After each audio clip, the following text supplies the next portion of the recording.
liberdade para um espírito e a viva palavra de Deus nesse lugar. Amém. Então, como eu disse, João capítulo 4, deixe sua Bíblia aberta aí por gentileza, e eu vou partir do pressuposto que você conhece a história da samaritana. Então eu não vou ler todos os versículos, até porque são muitos versículos, mas eu quero ler algumas passagens e a partir delas fazer algumas aplicações. Eu quero começar, que vai ser o texto base para a gente começar. Deus falou algo comigo a partir dessa passagem que foi chave para a minha vida. Qual foi a grande revelação que essa mulher teve? Preste atenção. Nós sabemos que Jesus usou essa mulher sem nome, né? Porque samaritana não é um nome próprio. O equivalente seria dizer uma maranhense, uma nordestina. Uma nordestina. Deus levantou uma nordestina. Nem nome tem dela aqui. Mas nós sabemos que Jesus usou essa mulher poderosamente. Agora, a pergunta é, o que aconteceu assim tão estrondoso para que essa mulher fosse tão usada por Jesus Cristo? E a chave está no versículo de número 29. Olhe para a sua Bíblia no versículo 29 do capítulo 4.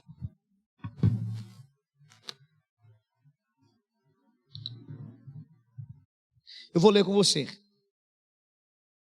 Diz assim a palavra de Deus: Vinde e vede um homem que me disse tudo quanto tenho feito. Porventura, não é ele o Cristo? Olha aqui para mim.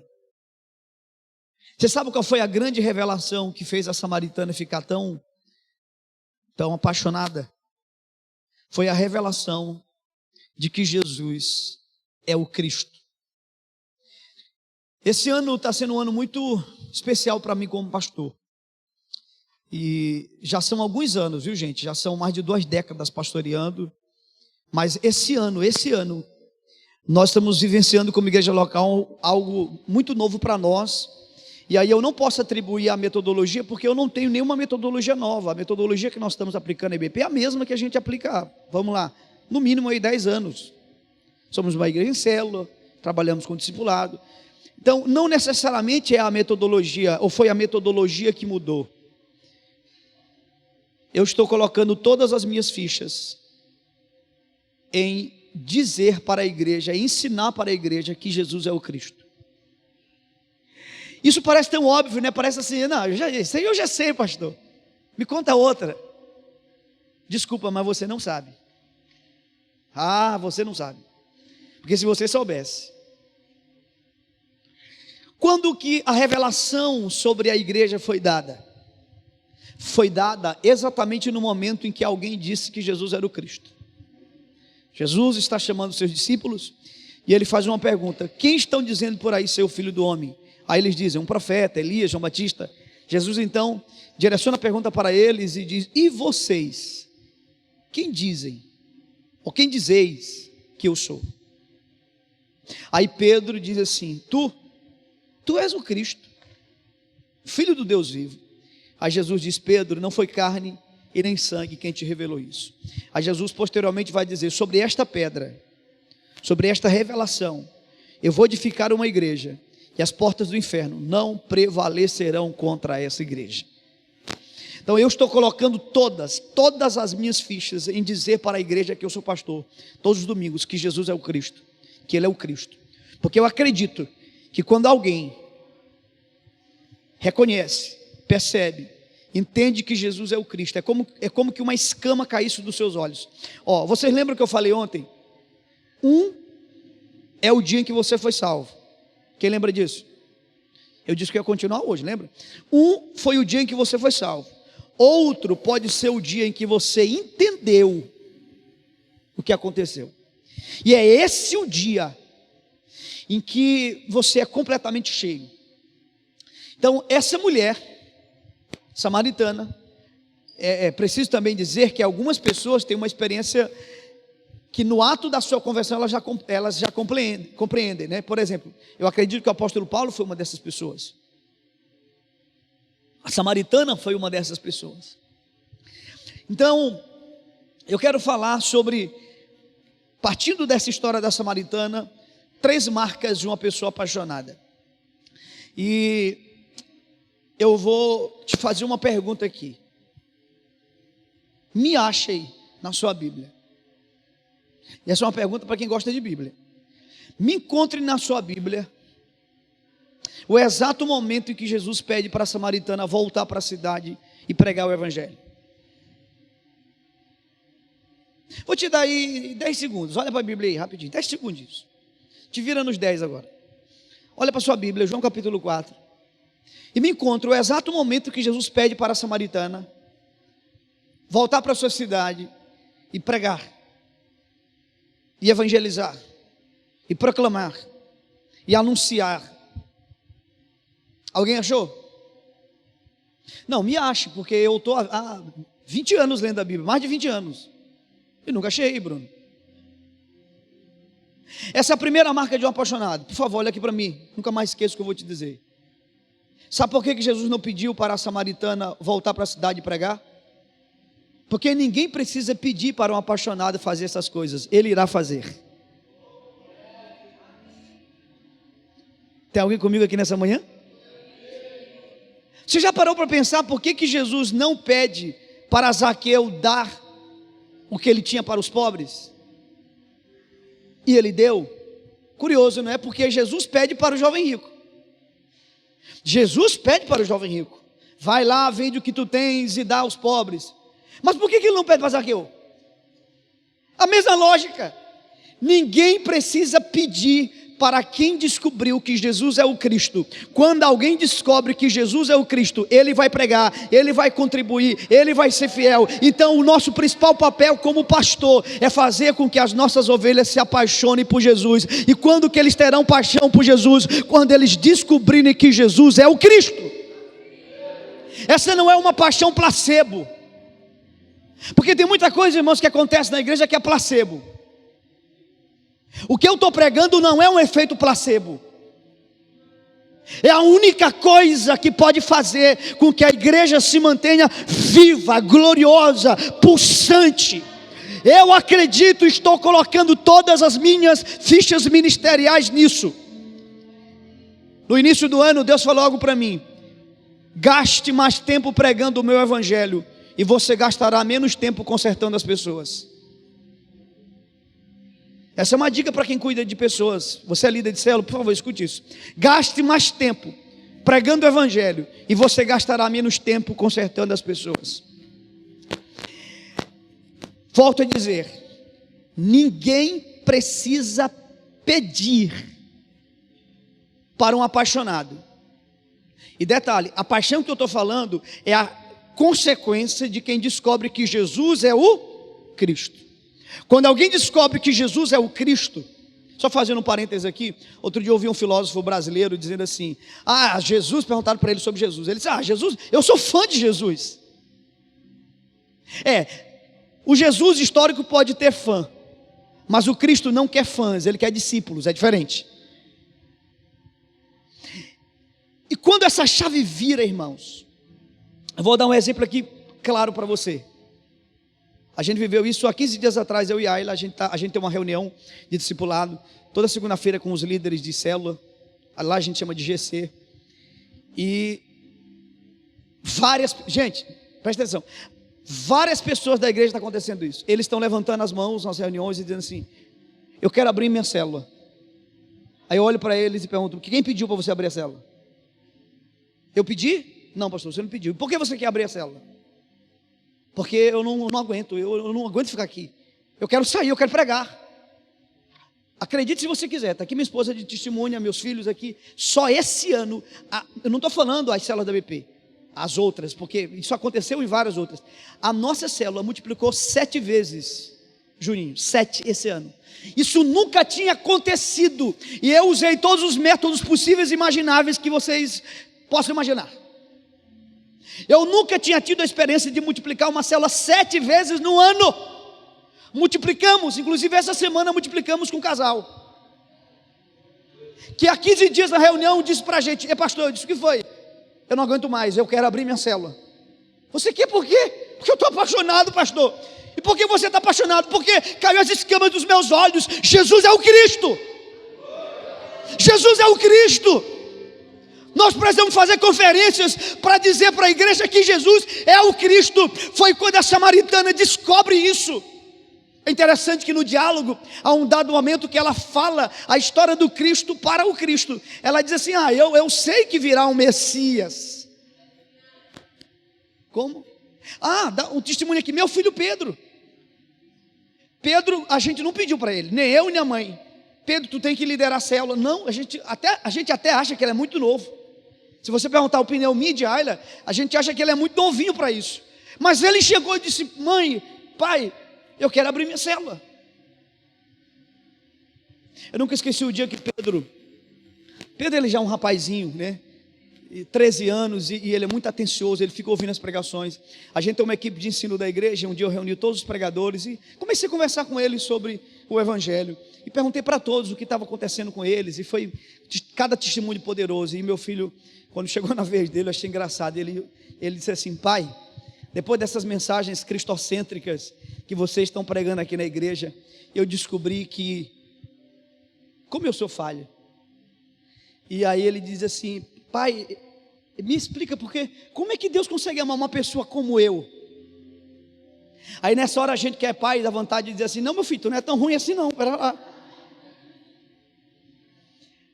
Mas irmãos, esse é o entendimento que só vai ter quem conhece o Evangelho. É o que eu chamo de paradoxo do Evangelho. Eu sou indigno, mas eu sou amado. Ao mesmo tempo que eu sou mais indigno do que eu imagino, eu sou mais amado do que eu posso imaginar. É um paradoxo gostoso demais. Aleluia! Aí eu liguei para Ricardo e contei esse testemunho. Ele disse: meu amigo, Deus está tocando a tua família com o Evangelho.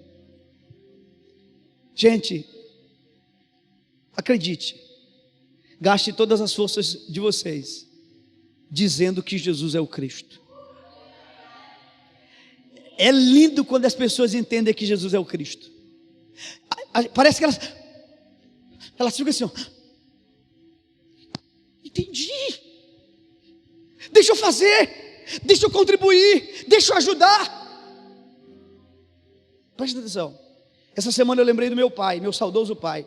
Meu pai, ele era um homem difícil, muito difícil assim, porque ele dizia assim para mim: filho, por que eu tenho que me converter, meu filho?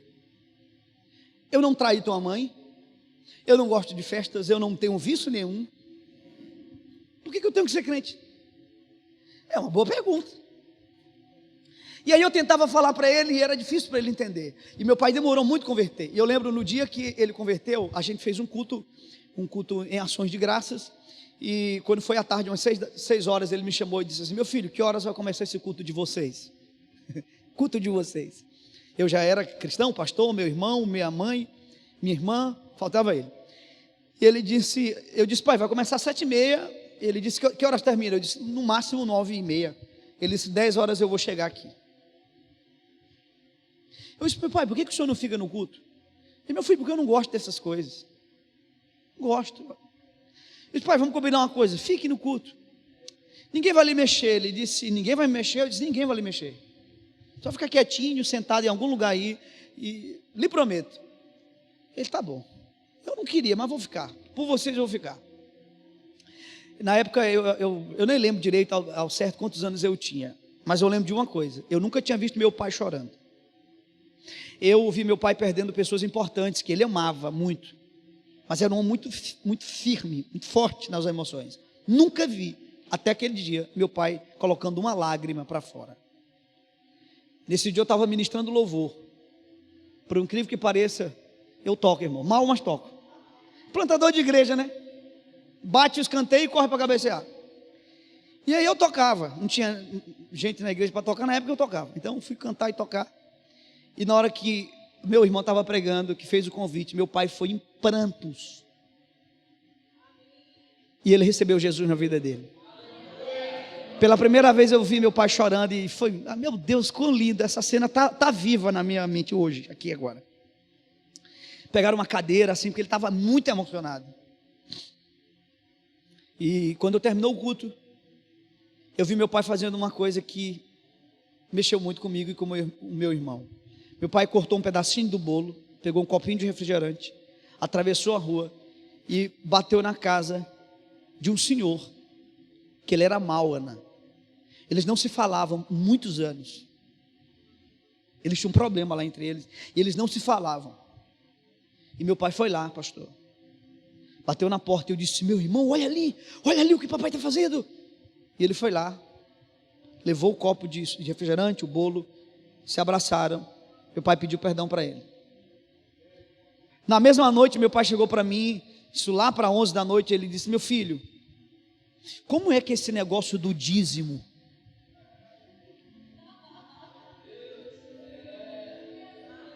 Eu disse: pai, depois eu falo com o senhor sobre isso. Ele disse: não, eu quero saber como é. Porque tipo assim, vou dar mais um tempo para explicar essas coisas para ele. Ele disse: não, como é que é? Eu já posso dar meu dízimo agora desse mês? Como é que me explica isso? Eu só quero fomentar aqui o que eu acabei de dizer. Quem disse para o meu pai que ele tinha que perdoar ou pedir perdão para o vizinho? Quem disse para o meu pai que ele tinha que dar dízimo? Ninguém precisa mandar um apaixonado fazer, meu povo, ele vai fazer. Por favor, entendam isso. Bruno, olha para a tua igreja, vê os melhores crentes que tem aqui, são aqueles que descobriram que Jesus é o Cristo. Pastores, observem isso. Muitas vezes aqueles que acabam de chegar na igreja, que são afetados pelo evangelho, e eles chegam e dizem: eu quero fazer alguma coisa, eu quero limpar o chão da igreja, eu quero ornamentar, eu quero pregar, eu só não quero ficar parado. Como é que eu faço para dar o dízimo? Vem cá, e eu só posso dar o dízimo, eu não posso dar mais não. Quando alguém descobre que Jesus é o Cristo, aleluia, meu Deus, é forte o que eu vou te dizer aqui. Meu Deus, é forte. Presta atenção, olha aqui para mim. Todo mundo olhando aqui. A samaritana não foi levar uma mensagem à cidade de Sicar. Sicar é o nome da cidade, todo mundo lembra, né? Vou repetir, que eu quero que isso aqui fique muito vivo na cabeça de vocês. A samaritana não foi levar uma mensagem à cidade de Sicar. Então o que aconteceu, Ribinho? A samaritana foi levada por uma mensagem à cidade de Sicar. Isso é completamente diferente, meus irmãos. Você acha que eu vim trazer uma mensagem para vocês? Foi a mensagem que me trouxe, rapaz. A mensagem que entrou em mim, mudou minha vida e me leva, me traz, me deixa, faz comigo o que ela quiser. A obra de Deus não começa quando você começa a trabalhar para Ele. A obra de Deus começa quando Deus começa a trabalhar em você. Nicodemos trabalhando para Deus e Deus trabalhando na samaritana. Quem fez a obra de Deus? A samaritana. Rádio Sotelho dizia: a obra de Deus feita do jeito de Deus sempre terá a provisão de Deus. Ah, pastor Bruno, eu estou colocando todas as minhas fichas nisso. Todas as minhas fichas. Quando a igreja entende a mensagem, ela é levada pela mensagem. Assim como a samaritana foi levada por essa mensagem. Só fazendo aqui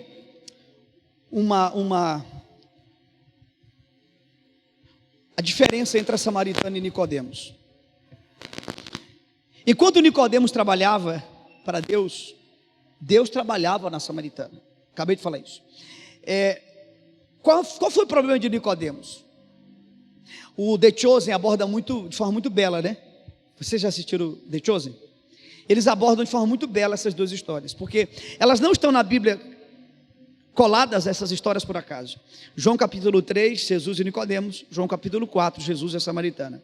Jesus está conversando com Nicodemos e ele tem dificuldade com o assunto, e ele diz assim: como pode ser isso? A samaritana diz: dá-me dessa água. Irmão, você quer saber se você está pregando o evangelho? Duas coisas vão acontecer. Toda vez que o evangelho é pregado, duas coisas vão acontecer. Primeiro, o religioso é ofendido. E segundo, o pecador é atraído. Como que a gente sabe se a gente está pregando o evangelho? Os religiosos começam a ser ofendidos. Os pecadores começam a ser atraídos. Lembra do irmão do pródigo? O irmão do pródigo, quando chega em casa e vê a festa, ele diz assim para o pai dele: eu nunca transgredi um mandamento teu. Ficou do lado de fora. O pródigo volta, depois de ter aprontado tudo, de cabeça baixa, e diz para o pai dele: eu não sou digno. Aí o pai diz: tu não és digno? Não, então entra. Veja que é a mesma lógica de Nicodemos e da samaritana. Agora, você sabe o que foi que ofendeu Nicodemos?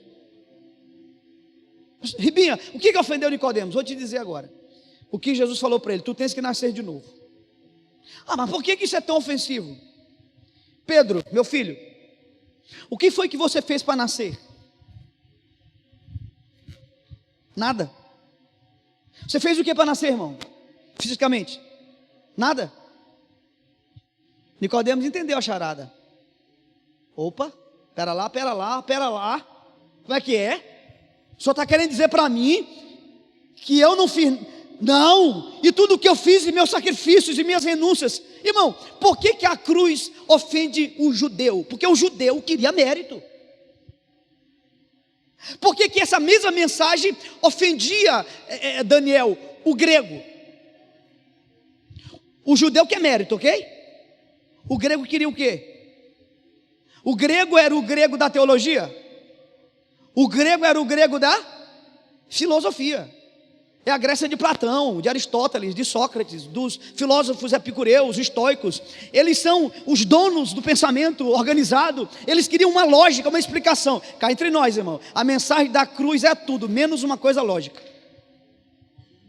Porque para eles, dentro do seu panteão de deuses, quem era um Deus? Era aquele que era poderoso. Inclusive na mitologia havia o que eles chamavam de os deuses do Olimpo. Quem eram os deuses do Olimpo? Eram os deuses dos deuses. Eram mais deuses do que os outros deuses. Ou seja, quanto mais poderoso, mais Deus você é. E aí vem Paulo, os apóstolos, contando a história de um Deus que morre numa cruz. Não, conta outra. Essa história não faz sentido. Não faz mesmo, é loucura. Lembra do que eu disse ontem? O pregador precisa do Espírito Santo quando ele prega o Evangelho, porque é o mesmo Evangelho que ofende, que é loucura, é poder para aquele que crê, e só crê quando o Espírito Santo age. Aleluia! Por que a samaritana creu? Ah, eu sei, porque ela era mais inteligente. Não, porque ela foi tocada pelo Espírito Santo. Mas deixa eu seguir aqui. Você observou que a samaritana não precisou mudar de cidade para ser uma missionária? Irmãos, não necessariamente você precisa mudar de cidade para ser um missionário. Não necessariamente. Eu gosto muito de dizer esse axioma: o que define se você é missionário não é a distância que você percorre, é o propósito que você carrega. E quando que eu sou enviado? Quando você converte. A sua conversão já é um envio missional. No ato da conversão dessa mulher, ela foi enviada. Ela entendeu isso. Queridos, conviva com uma pessoa e você logo saberá a sua paixão. Sua paixão mexe com sua rotina, suas redes sociais, seu tempo, sua atenção. Tudo isso revela a sua paixão. Eu aprendi numa ilustração muito simples esse ano, que nós sempre temos tempo para as nossas paixões. Eu sou um desportista, eu gosto de esportes. Desde menino pratico esporte. E na igreja tem todo tipo de esporte que você possa imaginar. De futebol a jiu-jitsu, tudo. E o maior movimento de ciclismo que tem na região leva o nome de um irmão da igreja que morreu de Covid. E a igreja é muito envolvida com esse movimento de ciclismo. E eles me colocaram num grupo desses. E aí eles marcam as trilhas, né? E aí colocaram no grupo: pastor Ribinha, vai ter uma trilha essa semana, 60 quilômetros. Eu disse: estamos juntos. Irmãos, quando ia chegando o dia da trilha, ia me dando uma angústia. Meu Deus, 60 quilômetros. Jesus amado. Resumindo, quando chegava ali 3 dias antes, eu inventava uma desculpa: ô pessoal, você sabe como é que é a vida de pastor. Eu estava aqui morto de vontade de ir. Mas olha, teve um contratempo, da próxima estamos juntos. Beleza, aí todo mundo: beleza, pastor, a próxima é na próxima semana.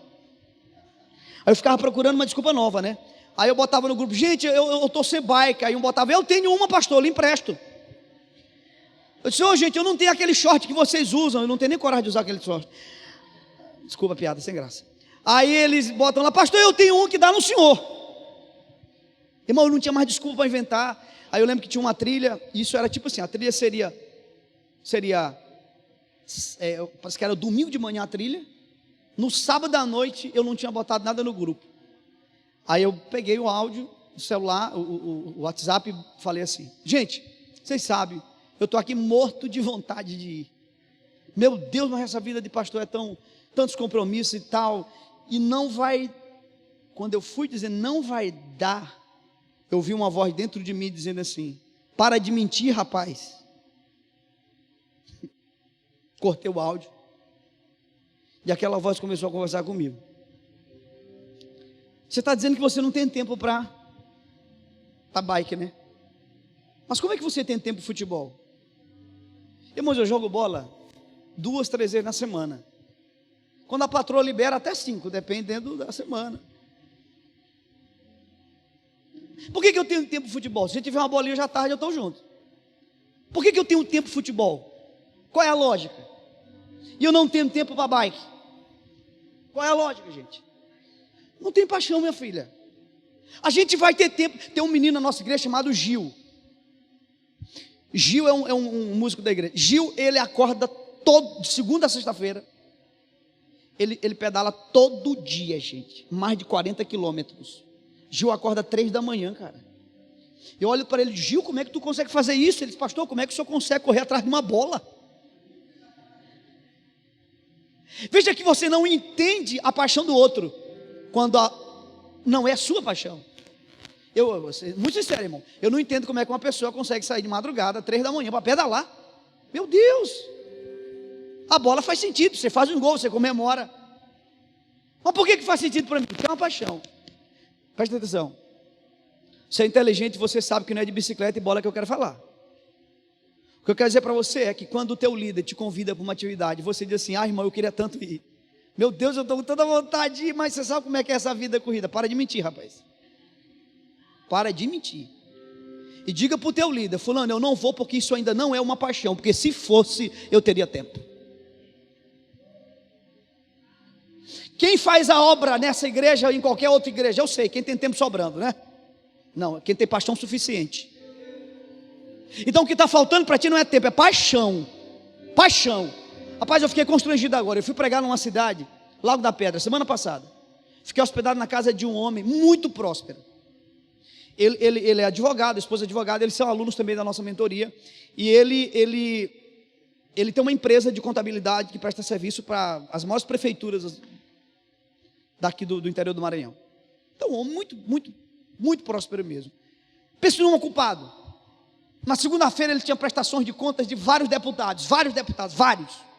E eu fui deputado, eu sei o que eu estou falando para vocês, é uma loucura prestação de conta. E aquele homem, ele vai ser consagrado hoje à noite, pastor da igreja, ele e a esposa, voluntários. Ele é fazendeiro, e um homem com a vida, Bruno, pense num ocupado, e pense no homem que tem tempo para fazer a obra. Eu perguntei, Ramundinho, como é que no meio de tantos compromissos tu tem tempo? Ele disse, pastor, eu inclusive estou decidindo agora, eu vou perder dinheiro agora, pastor, porque eu quero ter mais tempo para a obra de Deus. Irmãos, quem está fazendo a obra não é quem tem tempo sobrando, é quem tem paixão suficiente. Quem tem paixão suficiente vai estabelecer a obra como prioridade. Posso ouvir um amém? Aleluia. Verso 39. Diz assim: e muitos dos samaritanos daquela cidade creram nele pela palavra da mulher que testificou. A segunda coisa que eu quero falar é que todo apaixonado é contagiante. Irmãos, por que foi que a samaritana contagiou aquela cidade? Eu já sei, pela experiência dela, não era? Era. Pelos muitos e longos anos que ela tinha de caminhada cristã, acabaram de converter, meu povo. Ah, eu já sei, pelo profundo conhecimento que ela tinha da Torá. Não. Então, se ela não influenciou a cidade, pela sua experiência, pelo seu conhecimento, por que ela influenciou? Óbvio, pela sua paixão. Você já ouviu uma pessoa apaixonada falando? Já? Quando uma pessoa apaixonada fala, ela fala com os olhos, ela fala com o rosto, ela fala com as mãos, ela fala com o corpo inteiro. Eu vi uma pessoa apaixonada falando outro dia para mim, há um tempo atrás. Uma pessoa me ligou e disse assim: pastor Ribinha, eu quero lhe contar algo que mudou a minha vida. Minha vida é uma antes e depois. Eu por telefone, mas eu senti naquela pressão da voz, né? Pastor, eu oro a Deus para que isso mude sua vida como mudou a minha. Eu disse: meu Deus do céu, mudou a vida da mulher, ela é um antes e depois, a família dela não é mais a mesma. Eu digo: rapaz, isso, o que é isso? Ele disse: minha irmã, o que é isso? Ela disse: eu não posso lhe contar, pastor, por telefone. E comecei a querer chorar. Pastor, eu só posso lhe dizer que mudou minha vida. Eu disse: meu Deus, eu quero saber o que é isso. Marquei com a irmã veio falar comigo. Disse: pastor, de antemão eu quero lhe dizer, pastor, que se o senhor entender o que eu vou lhe falar, a sua vida nunca mais será a mesma. E ela falava assim com as mãos assim, sabe? Paixão nos olhos. Eu digo: meu irmão, pule logo e me diga que negócio é esse que a senhora tem para falar para mim. Ela disse: pastor, é uma empresa chamada Rinuder.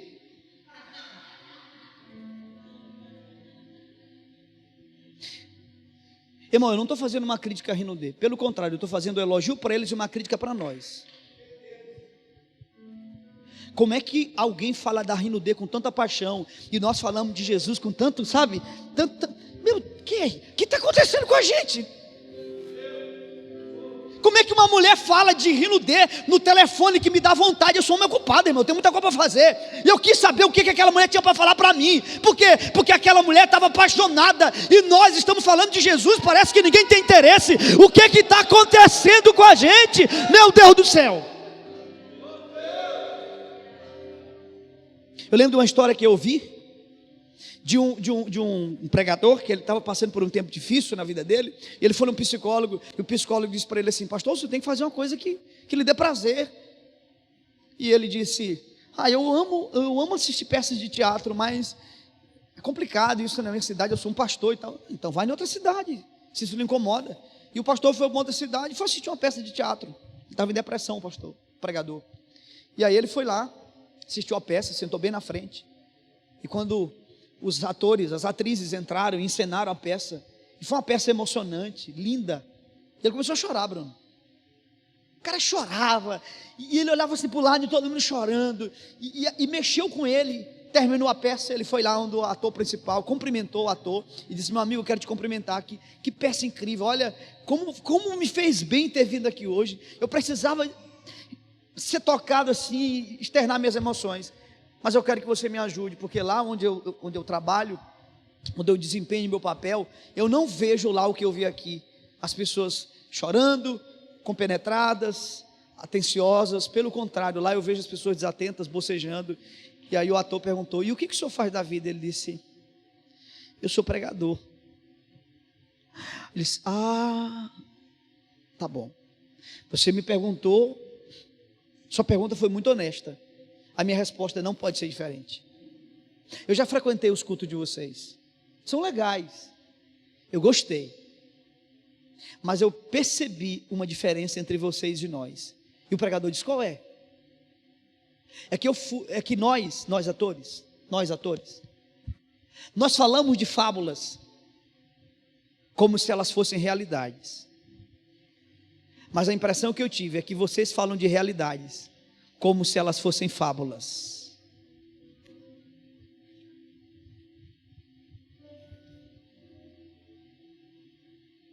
Como é que nossos filhos chegam da escola encantados com a história de Papai Noel? Eles não saem dos nossos cultos encantados com a história de Jesus. O que está acontecendo com nós, pregadores? Nós precisamos dizer para as nossas igrejas que Jesus é o Cristo, porque existe uma paixão que não é placebo, que brota dessa revelação. Irmãos, é a coisa mais linda quando você vê um homem entendendo isso. Os olhos começam a encher de lágrimas, é como se uma escama caísse. É uma coisa linda. Outro dia eu estava pregando numa igreja, não lembro onde foi. E nosso amigo lá de Abaetetu, de Paragominas, Paraupebas, Cleito. Foi lindo a cena que eu vi. Estou pregando lá, um senhor, um empresário, sentado bem no meio. Irmãos, aquele homem fez som. Na hora que ele fez assim, ele começou a chorar o culto inteiro. Já era crente, já era salvo. Mas naquele dia ele descobriu a beleza da revelação de que Jesus é o Cristo. O pastor dele me ligou e disse: pastor Ribinha, é outro homem. Já me ligou que quer dar o dízimo, não dava dízimo. Me disse que quer se envolver no ministério de homens da igreja. O que foi que aconteceu? Descobriu que Jesus é o Cristo. Irmãos, o nível da sua influência está totalmente ligado ao nível da sua paixão. Vou contar uma história. História difícil para mim contar, dura, mas vou contar. O dia que meu filho Pedro chegou para mim, eu não sei quantos anos ele tinha, eu vou chutar aí, acho que 6, 7. Um dia Pedro chega para mim lá em casa e diz assim: papai, eu quero falar com o senhor. Eu disse: o que é, meu filho? A partir de hoje eu não serei mais corintiano. Eu disse: vigia, rapaz. Como é que é essa conversa aí? Tu está querendo decair da graça? Ele disse: não, eu não serei mais corintiano. Eu disse: mas por quê? Ele disse: eu não quero mais, eu não quero. Mas meu filho, tu me dá uma explicação. E meu filho, tentei sensibilizar eles: meu filho, quando tu nasceu, meu filho, nós compramos um conjuntinho do Corinthians. Peguei a foto, mas também, não, eu não quero saber disso.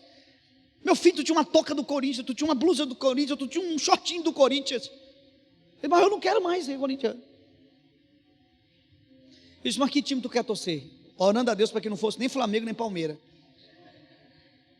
Ele disse: Santos. Eu disse: menos mal. Menos mal. Virou santista. Eu digo para ele: é o único santista da cidade inteira.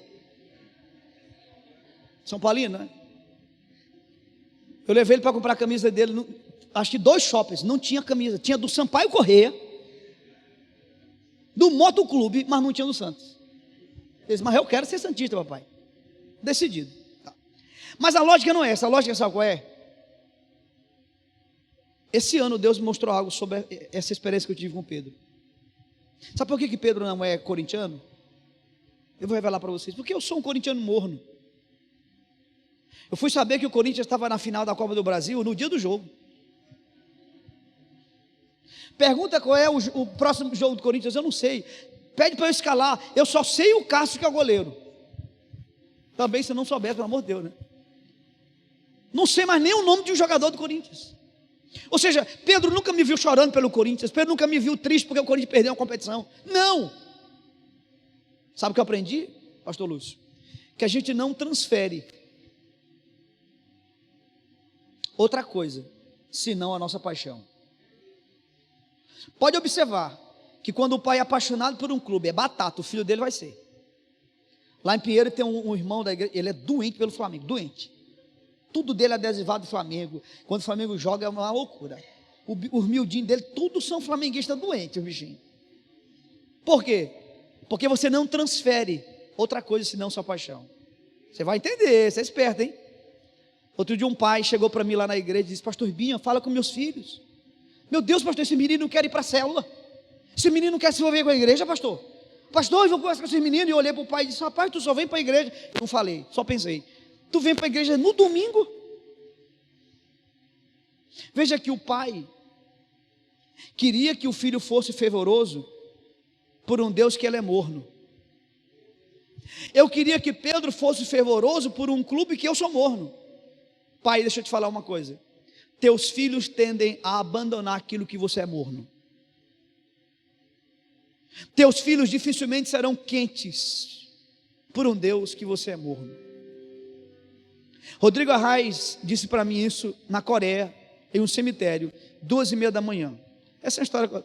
complexa, depois eu conto porque no cemitério. Nós estávamos orando no cemitério, 2h, 2h30. E Rodrigo disse assim para mim: Ribinha, não tinha como eu não ser de Deus.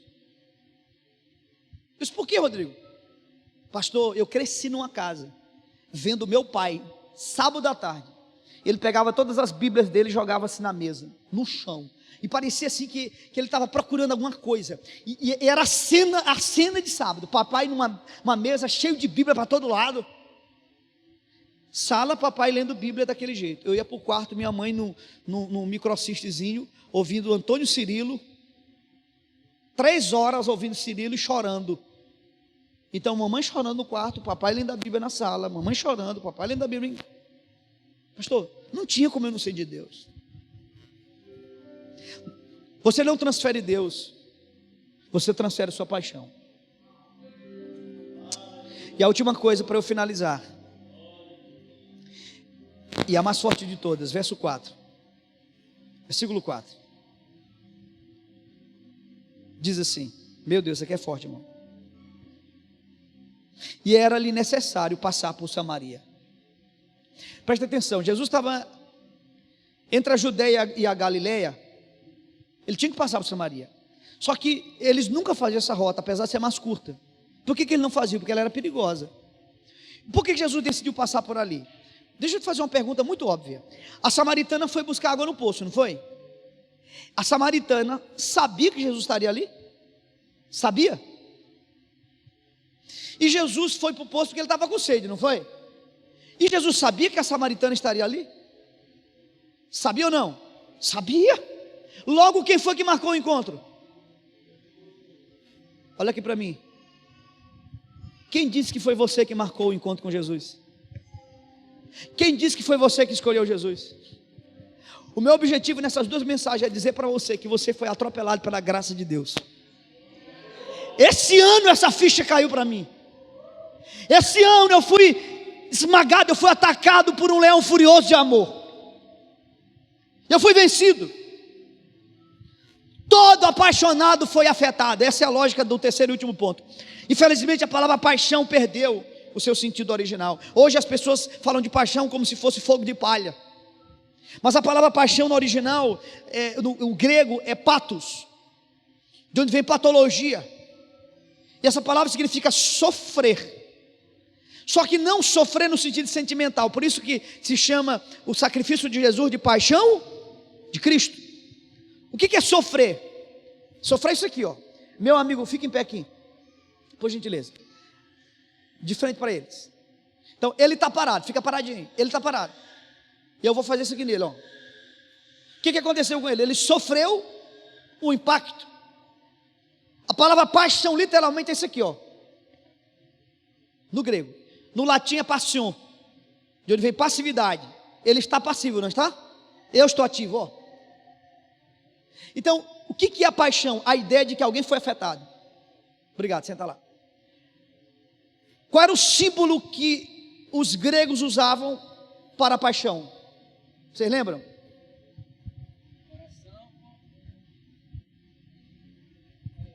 Um cupido com uma flecha, gente. Não era? As crianças sabem disso.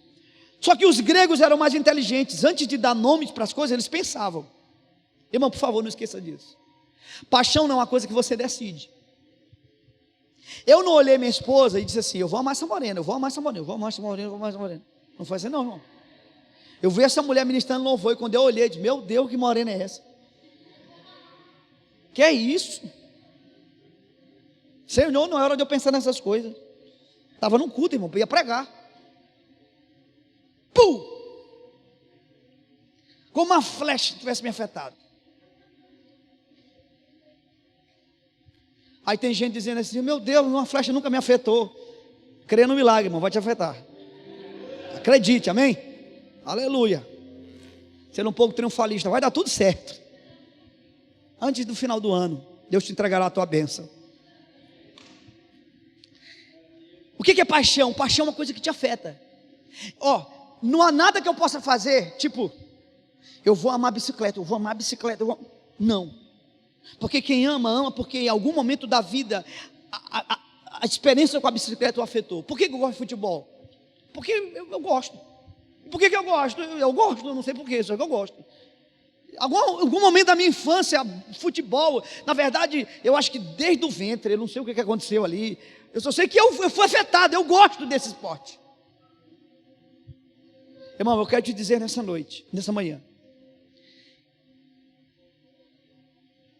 que você só ama a Jesus, porque Ele te amou primeiro.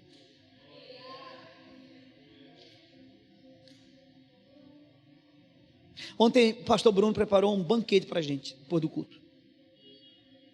Mas eu vou fazer uma pergunta para quem é da área da saúde. Me diga o nome de uma fruta que tem a vitamina D. Me diga o nome de um vegetal que tem a vitamina D. De um legume. Tem? E como é que a gente desenvolve vitamina D? Já que a gente não tem no nosso próprio corpo. Como é que faz, Aleph? Só tem um jeito, não é, Aleph? Para eu desenvolver vitamina D, eu preciso me expor ao sol. Você consegue produzir vitamina D por si só? Irmão, você não consegue produzir paixão. Paixão é uma coisa que você só pode ter se você estiver exposto ao sol da justiça que é Deus. Essa é a lógica. Por isso que a conferência é importante, por isso que a devocional é importante, por isso que todas essas coisas são importantes. Então a lógica não é quanto mais você amar Deus, mais Deus vai te amar. É o contrário. Quanto mais você se expor ao amor de Deus, mais você o amará. Eu vou finalizar com Agostinho de Hipona.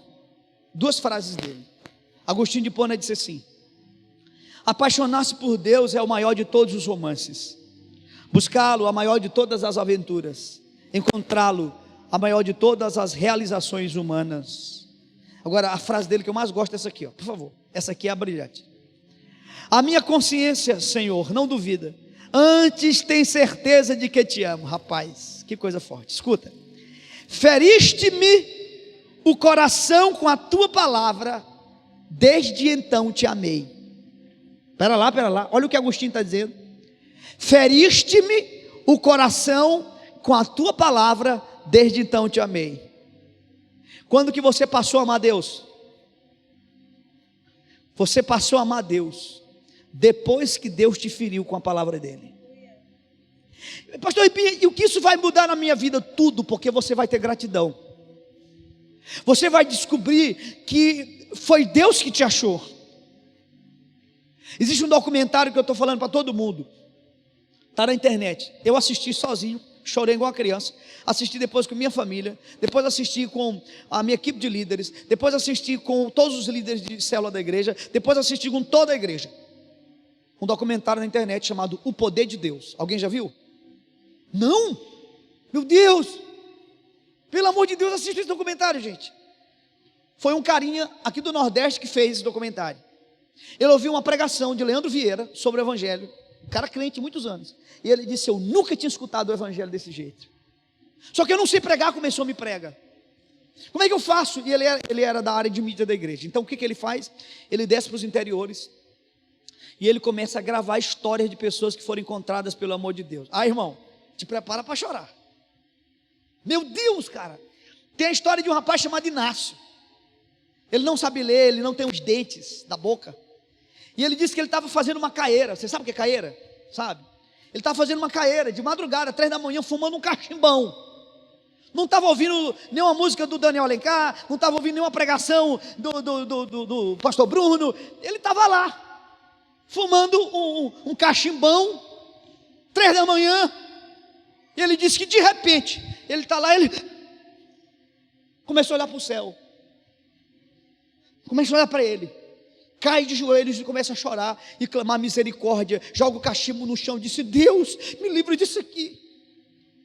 Semana depois, a dona de uma fazenda convida ele para uma reunião na casa dela. Ele disse: eu vou lá, tá bom. E ele não sabia o que era. Quando ele chega, o homem começou a pregar. Quando o homem começou a pregar, ele começou a chorar e disse: meu Deus, foi isso que me tocou outro dia. Antes do cara terminar a mensagem, ele já levantou a mão e ele perguntou para o homem qual é o próximo passo. Ele já queria batizar. E o irmão disse: não, calma. Que calma, rapaz, batizava logo o rapaz, meu Deus do céu. Na nossa igreja tem um irmão chamado Nilton. Nilton era conhecido em Pinheiro como Mulher Maravilha. Nilton usava ele era um homossexual, ele usava uma bota acima da canela. Ele estava usando fio dental num carro alegórico. Tu imagina? Não é bom nem imaginar a cena. Juninho tentou imaginar ali. Juninho, a tua cara revelou o que tu imaginou. Eu vi. Senhor, tira essa imagem da cabeça do Juninho, Pai. Limpa a mente dele, Senhor. E Nilton, num carro alegórico, aquela música nojenta de carnaval, que você sabe como é que é. E todo mundo mandando beijo, Mulher Maravilha e tal. E Nilton está lá. Ele disse que de repente, Bruno, ele olha para o céu. Ele começa a olhar para o corpo dele, olhar para aquelas pessoas. Ele diz: meu Deus, me ajuda, me tira daqui.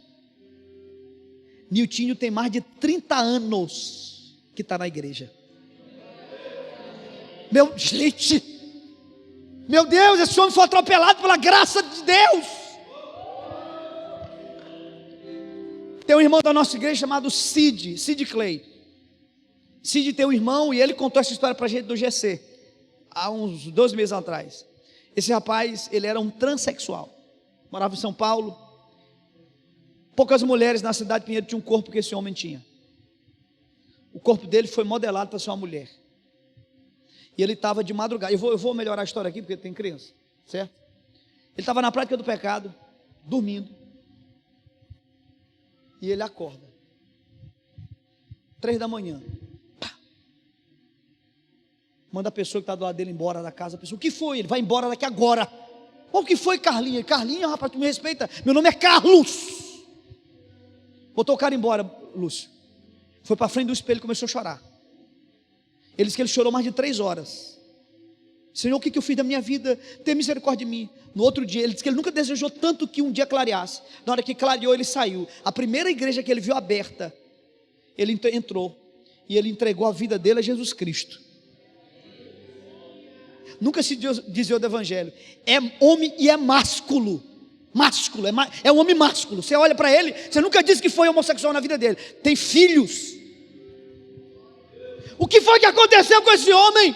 Ele foi encontrado pelo amor furioso do leão da tribo de Judá. Aleluia. E eu, 15 anos de idade, eu tinha um amigo muito educadinho, gente boa, e ele me convidava para a igreja, e eu sempre inventava uma desculpa e não ia e tal. E eu já ficava pensando: meu Deus, porque, irmão, é tão difícil dizer não para uma pessoa educada, né? Ele era tão gente boa que era difícil dizer não para ele. Aí eu bolei um plano, eu disse: eu já sei como eu vou me ver livre desse crente. Eu vou para a igreja dele. Vou. E aí, quando ele me convidar de novo, eu vou dizer: não, fulano, eu fui outro dia, legal, eu gostei. E acabou a conversa. Você sabe que o Maranhão era conhecido como a capital São Luís como a capital do reggae, né? E o interior do Maranhão tinha muito, Pinheiro tinha muito aqueles clubezinhos de reggae. Não sei se aqui em Chapadinha tinha, mas Pinheiro tinha demais. E eu ia para um clube de reggae esse dia. Imagina, irmão, eu no clube de reggae. E a gente sempre entrava nesse clube por volta de 8 horas da noite e tal. Esse dia eu disse para eles: olha, ninguém entra até eu chegar. E tu vai chegar que hora? 9 horas. Não, mas não, 9 horas. Aí eles perguntaram: e tu vai para onde? Eu disse: eu vou ali. Ali aonde? Eu não queria dizer para ninguém que eu ia para a igreja. Não, mas me esperem. E eu chego antes de 9 e a gente entra. Beleza? Beleza. Eu fui para o culto, irmão. Uma presbiteriana. Aquela amarelona mesmo. Presbiteriana originalzona, aquela mesmo. Entendeu? Que levantar a mão é avivamento. Glória a Deus. Eita, meu Deus, o fogo chegou. Irmãos, eu nunca desejei tanto que um culto terminasse. Eu cheguei ali já querendo que acabasse, era. Porque eu queria ir por regra, era o que eu queria, era o que eu tinha planejado. Cada célula do meu corpo queria, era aquilo. Só que o pastor pregou. E quando ele pregou, uma flecha aguda, inflamada de amor, atingiu meu coração. Por isso que eu chorei quando eu vi essa frase do Agostinho: feriste-me o meu coração com a tua palavra, desde então te amei. Então eu que tinha planejado ir para o reggae, que não queria outra coisa senão ir para o reggae aquela noite, aquela flecha produziu em mim uma paixão que eu jamais teria capacidade de produzir por mim mesmo. E com 15 anos de idade, Jesus me encontra naquele dia, muda a minha vida, e eu estou aqui pela graça dele. A graça me alcançou, a graça me sustentou, porque é a graça. Olhe para a sua vida, irmão. Não foi você que quis Deus, foi Deus que te quis. Meu Deus, a Bíblia não é a história de homens buscando Deus. A Bíblia é a história de um Deus que veio buscar o homem, um Deus que se despojou de toda a sua glória e veio. Ele que veio. Nenhuma outra religião tem esse enredo. Um Deus se encarnando e morrendo, ou se entregando, se ofertando pelos seus próprios algozes. Pedro, tu vai lembrar, o dia que terminou o culto, tu chegou para mim e disse assim: pai, o senhor falou uma coisa na igreja hoje que mexeu comigo. Eu disse: o que foi, Pedro? O senhor disse no culto que Jesus não foi assassinado. Me tragam aí a arma que matou Jesus. Me tragam o algoz que tirou a vida de Deus. Ora, irmãos, quem pode tirar a vida de Deus? De Deus ninguém tira a vida. Então o que aconteceu, Ribinha? Deus se entregou por amor a mim e a você. Existe uma paixão que brota dessa revelação, e essa paixão não é placebo. Você pode ficar em pé. Erabassore canta lá mais. Eu passei, acho que 1h30 pregando nesses 2 dias aqui, para dizer isso para você. Lembra do que eu falei ontem? Traga-me o melhor dos religiosos, e ele será reprovado pela lei de Deus. Traga-me o pior de todos os pecadores, e ele poderá ser salvo pela graça. Irmãos, a graça é uma coisa incrível. Quando a gente fala da graça do Evangelho, a poesia sempre vai vir. Alguém tem filho pequeno aqui? Tipo 5 anos, 2 anos? Tem? Imagina teu filho chegar para ti e falar assim: pai, eu quero te dar um presente. Aí tu fica todo feliz, né? Ei, meu filho vai me dar um presente. Acontece isso muito comigo lá em casa, né? O menino, Aleph, diz assim: papai, eu vou lhe dar um presente. Eu digo: beleza.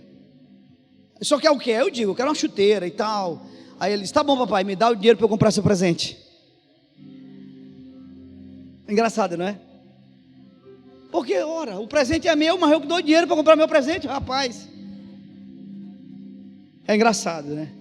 Mas deixa eu te dizer, tudo que a gente consegue fazer para Deus é muito parecido com uma criança dando um presente para o seu pai com o dinheiro do próprio pai. Sabe o que Agostinho diz para Deus? Pede-me o que quiseres, mas me dá o que me pedires. Irmãos, a graça é libertadora. Acaba com o fardo. Acaba com o fardo. Só eu e essa jovem aqui, jovem, só eu e essa jovem sabemos o quanto eu sofri com ansiedade. O quanto foi duro esses anos para mim, Lúcio. Ela me via de noite, tarde da noite, arrancando as cutículas da minha unha. Ela dizia: tu já está de novo fazendo isso? Eu dizia: não fala para ninguém não. Me deixa quieto aqui, eu vou vencer esse negócio. Esse ano eu experimentei o que é o fardo leve e o jugo suave. Estou vivendo os maiores desafios do meu ministério. Nunca trabalhei tanto, mas só o Evangelho para gerar isso em nós. Eu estou colocando todas as minhas fichas em dizer para a igreja que Jesus é o Cristo, porque eu já li a Bíblia, estou lendo desde menino, há mais de 20 anos. Eu não encontrei uma mensagem mais poderosa do que a mensagem da cruz. E a mensagem da cruz é exatamente a mensagem que diz que Jesus é o Cristo. Vamos lá? Feche os olhos. Eu vou pedir que você venha para cá. Venha para esse altar aqui. A equipe tira para mim, por gentileza.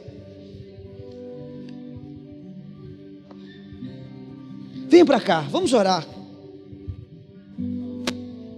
Oh Jesus, aleluia.